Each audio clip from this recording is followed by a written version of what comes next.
বাহিরে বৃষ্টি হচ্ছে। আমি আমার আগের ঢাকার ভিডিওতে কথা দিয়েছিলাম আমি আবার হাঁটবো এই ঢাকা শহরে। আজকে বৃষ্টি মাথায় নিয়ে যদি আমি পুরো ঢাকা শহর ঘুরে বেড়াই এবং ঢাকা শহরের রূপ এবং জীবনের প্রকৃতি অনুভব করি এবং সেটা আপনাদের সাথে শেয়ার করি, তাহলে কেমন হয়? ওয়েলকাম টু নোম্যাড জামান। আর আমি জামান আজকে হাঁটবো পুরো ঢাকা শহর জুড়ে, কোনো কিছুই বাদ দিব না। তো চলুন হাঁটা শুরু করা যাক। ছাদে যাই দেখি এ যেন বৃষ্টির উৎসব চলছে। মেঘগুলো ভেসে যাচ্ছে, পাখিগুলো আশ্রয় নিয়েছে বিভিন্ন বাসার ছাদের কার্নিশে, কিছু বাসার বারান্দায়।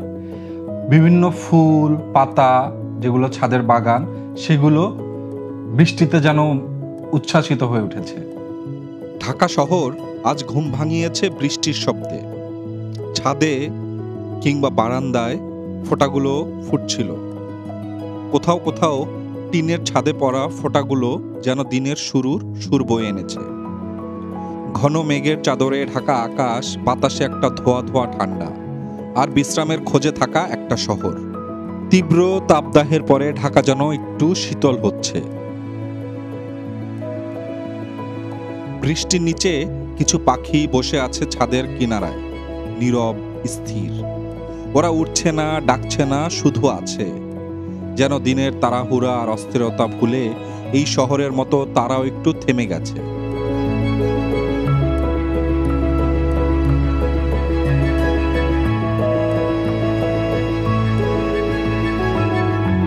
সব মিলে এক মোহময় দৃশ্য। কিছুক্ষণ এখানে বসে অপেক্ষা করলাম, এই সৌন্দর্যটা উপভোগ করলাম, আর চিন্তা করছিলাম কিভাবে ঢাকায় ঘোরাঘুরি শুরু করব। এরপর বাসা থেকে বের হয়ে হাঁটতে হাঁটতে চলে গেলাম হাতির ঝিলের দিকে। রাস্তায় দেখলাম মানুষজন ছুটে চলছে, রিকশায়, সাইকেলে, মোটর সাইকেলে কিংবা প্রাইভেট কারে।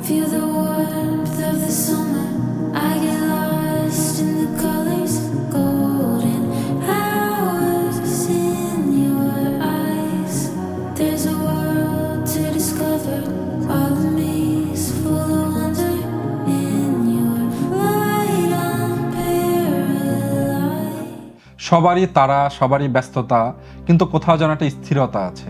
কারোর ভিতরেই খুব একটা বিরক্তি ভাব নেই। কিছুদিন আগে তীব্র তাপদাহের কারণে সবাই খুব কষ্ট পাচ্ছিল, এই বৃষ্টি এসে যেন সবার কষ্টটা কিছুটা লাঘব করে দিয়েছে। এরপর এক কাজ করলাম, ওয়াটার ট্যাক্সিটা ধরে চিন্তা করলাম কিছুক্ষণ ঘুরে আসি হাতির ঝিল থেকে। হাতির ঝিলের ওয়াটার ট্যাক্সিগুলো যেন ঢেউয়ের ছায়ায় আলো ভাঙে। একটা ভিজে শহরের মৃদু প্রতিচ্ছবি ভেসে ওঠে পানিতে।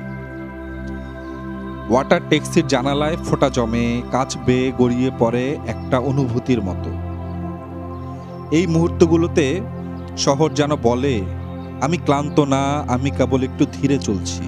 হাতির ঝিলের ভিতর দিয়ে এই জার্নিতে পুরো ঢাকাকে অন্যরকম লাগছিল। বৃষ্টি স্নাত এক সৌন্দর্য চারদিকে ছড়িয়ে পড়ছিল।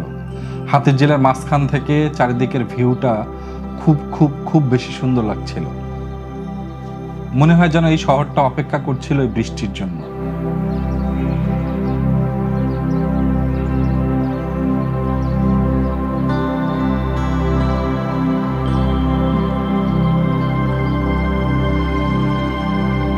হাতির ঝিলের চারপাশে রাস্তা, ফুটপাত, পানির ধার সবকিছু যেন আজ ধুয়ে গিয়ে নতুন একটা রূপ নিয়েছে।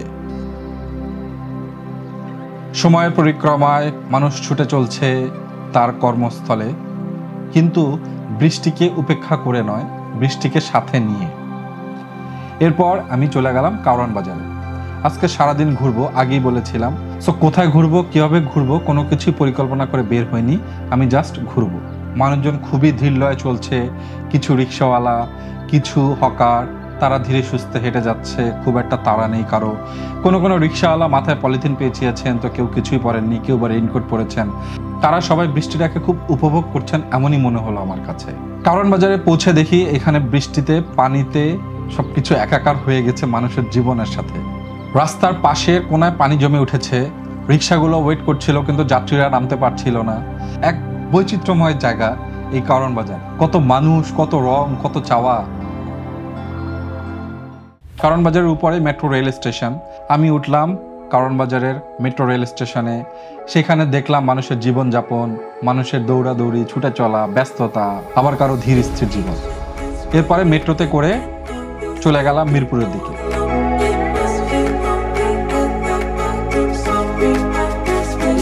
আর মিরপুর, সেটা তো ঢাকার জীবন্ত স্পিড। এখানে সময় থেমে থাকে না, আর বৃষ্টিও তাকে থামাতে পারে না। ফুড রাইডাররা ছুটে চলছে এই বৃষ্টির মধ্যেও, পিঠে ঝুলছে ভেজা ডেলিভারি ব্যাগ, মুখে মিশ্র ভাব, একটু ক্লান্তি, একটু তাড়াহুড়ো, কিন্তু লক্ষ্য স্পষ্ট।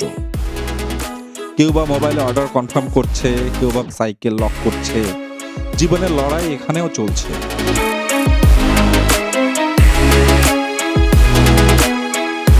ঘুরতে ঘুরতে চলে গেলাম কমলাপুর রেল স্টেশনে। সেখানে মানুষের জীবনের অপেক্ষা, ট্রেনের জন্য প্রতীক্ষা, ধীর স্থির একটা জীবন দেখলাম।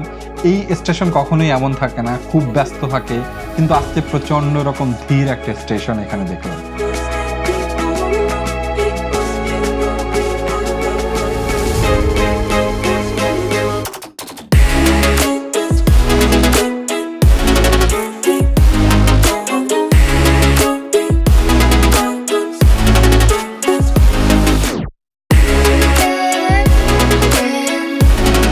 কমলাপুর রেল স্টেশন থেকে বের হয়ে এবার সোজা চলে যাচ্ছি সুয়ারি ঘাটের দিকে। দেখি ওখানে মানুষ নৌকায় কেমন জীবনযাপন করছে, এই বৃষ্টিতেও মানুষ নৌকা পারাপার হচ্ছে কিনা।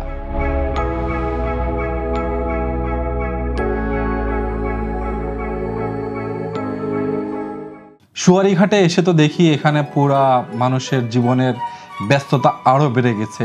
নৌকাগুলো যাচ্ছে আসতেছে, মানে খুবই ফ্রিকোয়েন্ট, খুবই নর্মাল একটা জীবন এই বৃষ্টি মাথায় নিয়ে। বৃষ্টিকে কেউ কোনো পাত্তা দিচ্ছে বলে মনে হচ্ছে না সুয়ারি ঘাটে এসে। বিভিন্ন ঘাটে নৌকাগুলো চলছে, কর্মব্যস্ততার এতটুকু ছেদ ঘটেনি এখানে এই বৃষ্টিতে।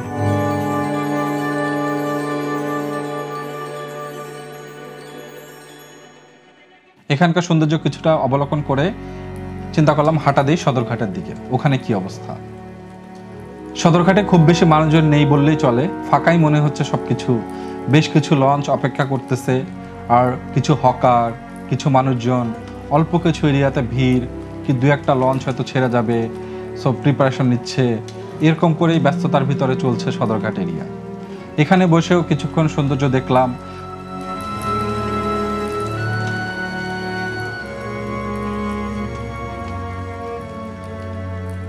কিছু সময়ের জন্য এখানে বৃষ্টিটা কমে গিয়েছিল, যেটা মানুষের জীবনকে একটু সহজ করে তুলছিল।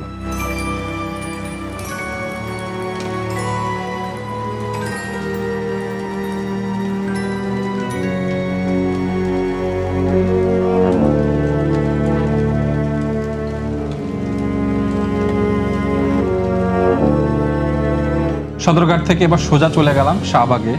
এখানে মানুষের ছুটে চলা, এখানে তারুণ্য যেন প্রাণ খুঁজে পেয়েছে। কেউ বৃষ্টি বিলাসে মত্ত, তো কেউ কাজের টানে ছুটছে। অফিসগামী লোকজন এই বৃষ্টির মধ্যেও কেতাদুরস্ত একটা ভাব ধরে রাখার চেষ্টা করছে।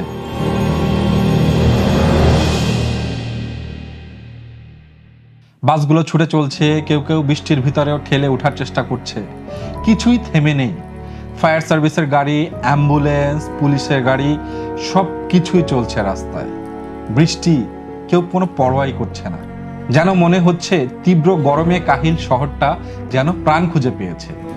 শাহবাগ থেকে এবার টিএসসি। এইখানে তো তারুণ্যের মেলা।